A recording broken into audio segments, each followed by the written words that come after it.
Hey guys, it's Agent from the Pageant Project. Jasmine Farlow is a good friend of mine. I've known her for, in pageant world, I think pageantry maybe about a year, but in the pageant world it's like dog years. You know, that seems like a lifetime. And I'm here to tell you that she's one of the genuine ones. End of 2018, I put a post about this up on Instagram just today. End of 2018, even the beginning of 2019, was a bit of a reality check for me in terms of the pageantry world. Not everyone is genuine in it, but like I say to everyone, that's not a diss on the pageantry world, because in real life, not everyone's genuine either. I just keep saying, don't believe anyone who tells you that everyone in pageantry is the same, because it ain't true, and I think you'd know that. But through thick and thin, Jasmine is someone who I have tremendous respect for. I have friends such as Gemma White who have judged and worked at, volunteered, I guess, at Jasmine's pageants and said they had a fantastic experience. And it's one of the few systems that I've only heard good things about. So Jasmine and I caught up at the Hunter Valley Zoo just the last weekend. She's taking a giant team over for Milestone. I think there's 8 in her team altogether because, and I guess this says a lot about her, she didn't want to take the opportunity away from other girls that she'd been given, so she decided to take 7 other girls with her. That's just who she is. So just before I get you to the interview, I want to say if you're someone who's interested in doing some coaching, as in you want to coach and get paid for it, or if you're a photographer who's interested in doing some TFP, or you have a pageant, you're a director, head on over to my website, thepageantproject.com, and sign up to my email list. I'm going to start putting together directories of coaches, of photographers, someone suggested makeup artists. I think it's a great idea, especially in Australia. I know there are directories for people overseas, but here in Australia, we're a pretty niche market. So if you'd like to coach, get paid for it, you get to set the fees. I'll list you and I'll work at the details for it later. Got to make sure, obviously, that everyone who's listed is of a certain quality and that everyone is doing right by everyone else. So head on over to thepageantproject.com. Sign up to my email list. It's simply the easiest way for me to keep in touch. Social is hit and miss. And without further ado, here's Jasmine.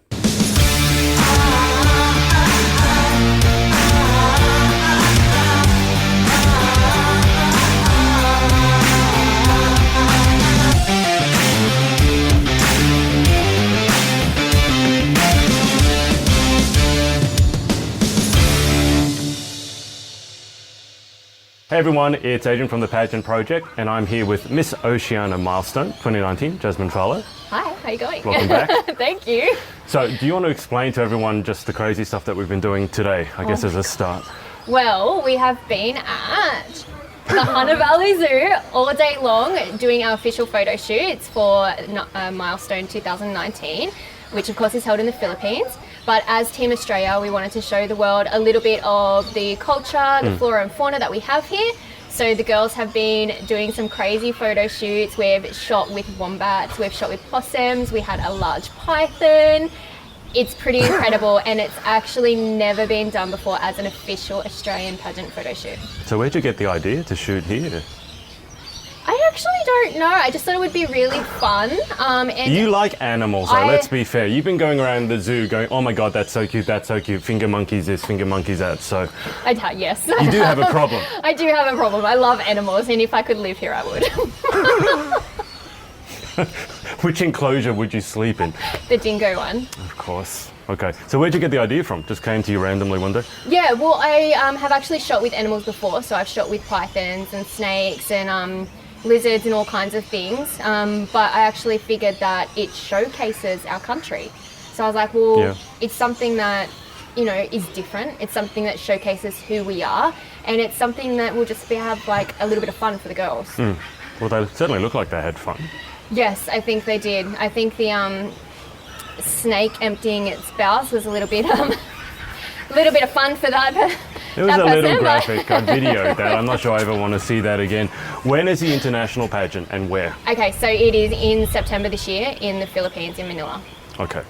Now, I know you have an incredibly busy schedule, so if you're going to choose to take on a pageant, either as competitor or director, there's got to be a good reason. So why did you get behind this particular pageant? Okay, so this pageant is actually what it puts out. A lot of pageants put out a moral or a motto, and they actually don't believe in that. This particular one protects women's rights, and it actually advocates for violence against women, and it tries to get through. So the director's from India, so there is a very large cause over there, and it is a big issue. So he really truly believes in it, and he treats his women with a lot of respect. And we've actually had ladies go over before, one who came back with the crown last year, the international massive big crown, which we were really excited about. And they just became really fast friends, and he's just a wonderful guy. So yeah, it's really something that you can get behind because you know it's honest and you know it's true. Yeah, and that actually is a huge thing, very important thing. It is, it's not as we both know. It's not just saying, oh, you know, we believe in this, but you actually don't believe in that, Yeah.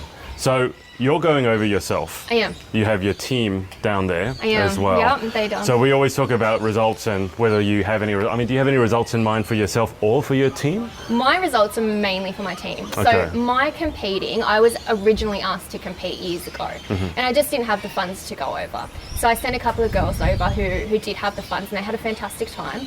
And I was asked to compete again this year, but I didn't want to take the opportunity away from other girls. Right. So I've created a big team. So for me, my aim is to get in there, get behind the scenes and experience absolutely every bit of this pageant, from dressing to speaking to interviewing, and know exactly the ins and outs of it, so that when I do direct girls in the future, I can say, exactly. this is going to happen, this is going to happen.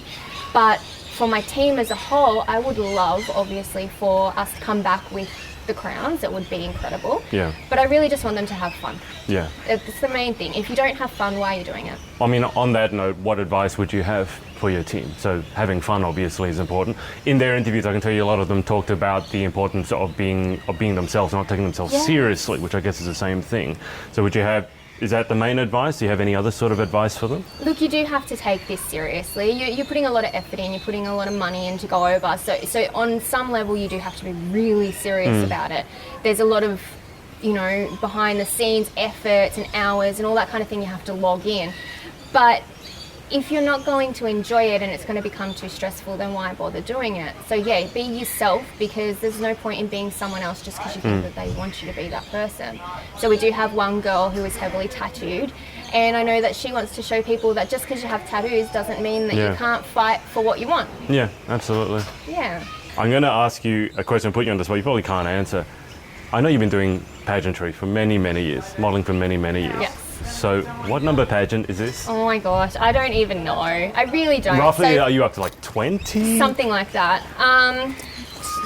Probably closer to 30, to be honest with you, if I include the glitz pageant. Yeah. That doesn't include comps. So obviously there's a big difference between a comp and a pageant. One's just a one-off kind of fun thing. The other you work months and months for. But there have been so many, but each of them have kind of taught me something different. And from each one I've grown, I've learnt things, and things have actually been reiterated and cemented into my head, which has been, I guess, beneficial for myself. Yeah. Yeah. Do you have any plans as to how long you keep, is this like rest of your life? Or is there like a certain goal that you want to hit? I mean, you've done it a long time. I have. Look, I have. And I guess for me, once I settle down relationship-wise and all that kind of stuff, I'll kind of like take another step back. I already have taken another step back. I used to compete, if there was a pageant, I was in it. Yeah. But at this stage, I've kind of stepped back from competing and more taken on the directorship role. Of letting other girls kind of, live out their dreams and that kind of thing. But I guess once I get a ring... That felt like a really subtle hint. Which it isn't actually a subtle hint because there's nobody. There's a dingo. There's a dingo. No. He's my baby, not my husband. Well, we won't go into that. No, I think that will be what kind of slows me down a little bit. You don't seem like the sort of person who would ever slow down, though. Oh, I'll go on to different things, and I'll probably be more behind the scenes, like I said, directing and coaching, and I still do all that now. I just won't be so much on the stage. Yeah. Yeah. Let me ask you one of the questions I've been asking your team, probably the biggest question, which was, what is the biggest lesson that you've learned from pageantry? And you might need to think a bit, because you've got a hell of a lot more experience than all of them probably put together. But what is probably, maybe not the biggest, but like a biggest lesson that you've learned? There's kind of two lessons that blur into one, to be honest with you, and I really didn't have to think about this at all. Right. So one is just don't try and pretend to be somebody else, because it's not worth it. You may as well be genuine and enjoy your own journey. Whether they like you to wear this or wear that, yes, there's rules, you've got to follow them, that kind of thing, but still make it your own. And the other one is that you're going to meet a lot of people. Some of them you're going to love, some of them you're not going to get along with so well. And it doesn't matter who they are. You don't need to pretend to be someone else to please them. It doesn't matter what level they are in the industry or what level they think they are in the industry. Just be yourself and do it for yourself. On that note, what about integrity? I mean, when you have the opportunity, I mean, it's like everyone wants to win at some level. And sometimes there's a lot of politicking involved. Yeah. What is the advice you have for that? Because sometimes people, it's not just in pageantry, in any walk of life, people can get nasty. Yeah. How have you dealt with that? Because I can't imagine that everyone you've dealt with has been super nice. No, there have been some very nasty people, and it's sad to say, but there are some nasty people. You're going to come across them no matter what you do, whether you work in retail, whether you own a car shop, whether you're doing pageantry, it doesn't matter, there's going to be nasty people. So how have you dealt with it? Look, you've just got to do what you think is right. That's all it comes down to. Like I said, be in it for yourself. And be kind to people, but be in it for you. And if you don't think those morals or the person's values match yours, then they're not the person you align yourself with. And if you want the opportunity, you don't necessarily have to take the opportunity that's right in front of you. You don't have to keep going back and going back and going back for just that one. In pageantry, there's so many opportunities, and they're popping up everywhere at the moment. Honestly, they're like daisies. They just keep coming up in Australia. There's so many of them. So, you know, try out a few. Yeah. Just find which one suits you. Yeah. That's good advice. Okay. Well, we don't know exactly what's going to happen with the weather here. So before we go, we'll go to the final 10 questions. Before we do that, would you like to give the lovely ladies and gentlemen at home watching your social details? My social details? Well, you have to think, because you have probably more Instagram accounts than I do, so. Look, I do have a lot of Instagram accounts. Diego as well has it. The most important one is Diego _ the dingo, and that's my baby boy, and he's an 8-month-old dingo. I have a couple of business accounts. So there's Soul _ Co, which is a fashion label, which is actually what I'm wearing at the moment. They are a sponsor of the Milestone Pageant system. There's also my personal one, of course, so that's just Jasmine Farlow, and that's on Instagram and Facebook as well. So I guess they're my 3 most important. Other than, of course, Milestone Pageants, but that runs under Newcastle Miss Pageants Australia. Okay, great. All right. Do you remember your answers from the 10 questions last time? No. No? Do I remember the 10 questions? No. All right, here we go. Number 1, what is your favourite word? I do remember my answer, but I'm going to change it. Okay, you're not allowed, if you remember, you're not allowed to use any of the same answers. We've got to put you on the spot to make it tough so we can inspire your team. I love the word inspire. That's what you're going to take? No, okay. Let's see. Supercalifragilistic. Supercalifragilisticexpialidocious? Yeah, but I just shortened it for our viewers. Okay. Also, I couldn't remember. What is your least favourite word? Negativity. Okay. What? There's a big cock. Look in the corner of my eye, like, what was that? Okay. What turns you on? Pop rocks.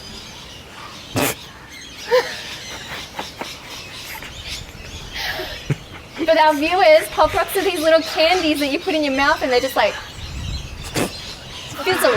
They're pretty incredible. And there's a chocolate with Pop Rocks in it. So 2 amazing things. It's one of the funniest things today. Moving on, what turns you off? Pop Rocks, why Pop? My dog chewing my shoes. I hate that. Well, that happens a lot. So, a lot. How does he find, like, can you not just put them in a drawer and lock it? No, so he's figured out how to open the kitchen pantry. He can do that. My cupboards are sliding cupboards. So originally I had them in a shoe rack, but he would open the sliding cupboard and pull them off the shoe rack. So now they're all the way up the top. And I'm like, built this whole entire shoe rack for no reason. He's very shifty. This is a very intelligent dingo. He's extremely smart. Question 5. What sound or noise do you love? Rain on a tin roof. And that's not because it's about to happen. I actually really do like that noise. What sound or noise do you hate? I hate babies crying. I hate babies crying. I'm having deja. I'm sure that's what you answered last time. I don't know if that was what I answered, but I can't. We'll can't sit do with it. that. No, I think for you that's appropriate. Okay. One of the questions I also ask your team: if you could have any one superpower, what would you pick and why? I always say the same superpower because I've always wanted it. I want to be able to read people's minds. Oh, one of your teammates had that answer. Why? Yeah. I think it's just a good tool to be able to use to know whether somebody's telling the truth or whether they're actually genuinely who they say they are. And also it would help being on stage, knowing whether or not the judges like you. That's true. Okay. What about if you could try any occupation other than your own? What would you most like to attempt? A vet. I actually am going to do a veterinary course this year, and I've been trying to contact TAFE for so long and they just don't get back to me. So I'm really, really trying to get into that. Wow, okay. What about what job or occupation would you definitely not like to attempt? It's sort of similar but different. A nurse. I couldn't do that for people. Right. I don't know whether it's because animals just can't argue with you when you're trying to, I'm sensing a theme here. Yeah, I don't know, but I just think that, like, I respect them very, very much, and I think what they do is fantastic, Yeah. but I just don't think I have that within me. Fair enough. Okay, final question. If heaven exists, what would you like to hear God say when you arrive at the pearly gates? Here's your Matthew Man gown, the stage is that way. Pop rocks. God. Okay, well, on that note, we're actually having a busy day, as Jasmine said. So we're still at the zoo, and we still got a group shoot to do. We're just waiting for someone who's actually here now.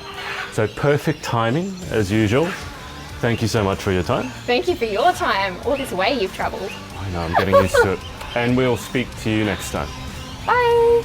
Hey, it's Adrian. Thanks so much for listening to our podcast. Make sure to subscribe to get details of our new episodes as they drop, and connect with us on social at The Pageant Project. Speak to you next.